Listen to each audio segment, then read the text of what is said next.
So hello everyone, nandito ako ngayon sa may bilihan ng mga sa pet shop. So meron ditong fish, everyone, meron din ditong mga ibon, yan, at saka yung mga pagkain nila, at saka yung lahat ng paraphernalia sa inyong mga alagaan. So in short, pet shop. So lahat naririto everyone, may pagkain ng pusa, aso, meron ding manok doon, at saka marami ding isda everyone, diba?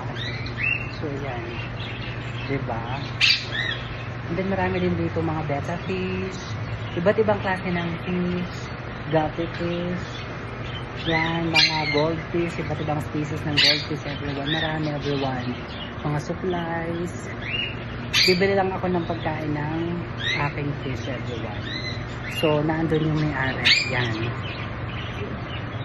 So yan, bibili lang ako ng yan lang everyone sa pet shop. Dito lang yan sa may Calder.